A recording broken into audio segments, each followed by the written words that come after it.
Hello po, no? So, kahapon na nag-a-appeal tayo sa land bank, na wag naman sana i-garnish lahat. Oo. Kasi sinasabi natin, ang argument is wrong.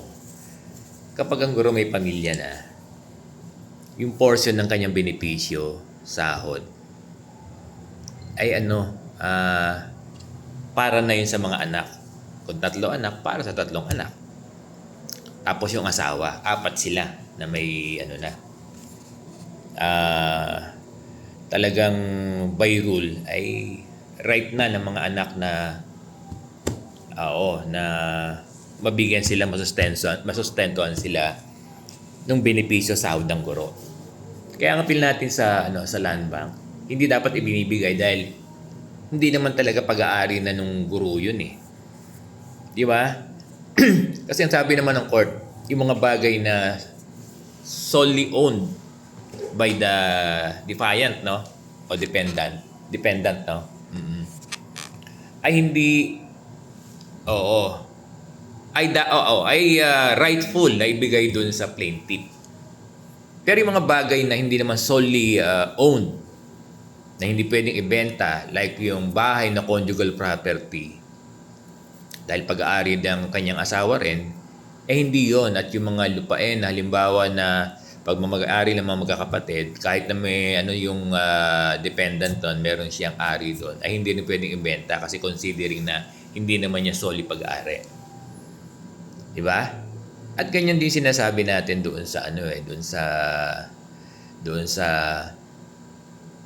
sa pera na pumapasok doon sa ATM, particular sa land bank. Land bank lang naman no. Nasaan na yung land bank pag tinuro ng sheriff na mayroong pero yung defendant, no? Doon yung guro. Kasi ang naghahanap diyan yung plaintiff sinasabi niya yung bank, yung PLI na kung nasaan yung property, dinedetermine dito may property, may pera dito yung defendant. Siyempre, isi-sheriff yun. Kaya lang, yung rules nung hindi naman sa guro lahat yung pera na yun Ang argument natin, yung pera na yun na sinasabi yung benepisyo ay hindi lang yung guro ang may-ari. Dahil may mga anak siya asawa, pag-aari din nila yun, kaya hindi dapat kinukuha lahat.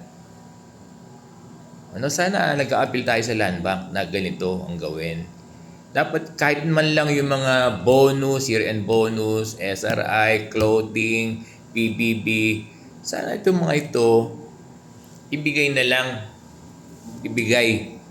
doon sa guro. Tapos yung sahod na salary, kung 5,000, 6,000, 7,000, lumalaki naman yan yun ang kukunin ng plaintiff. Sana na lang, for humanitarian reason. Kasi kung babasahin ng land bank yung mga post ng guro, hindi ba naglalakad na lang yung mga guro, walang pamasahe. Walang baon yung guro sa eskwelahan, walang baon yung mga anak na pumapasok sa elementary din sa high school. Walang baon sa college. Di ba laging hindi lang sa korte, sa barangay araw-araw. Yung mga pinagkakautangan pag nakakasalubong, minumura yung mga guro. Di ba naiisip ng land bank yan? Kawawa.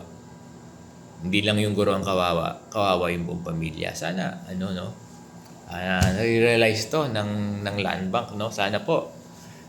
Dear land bank,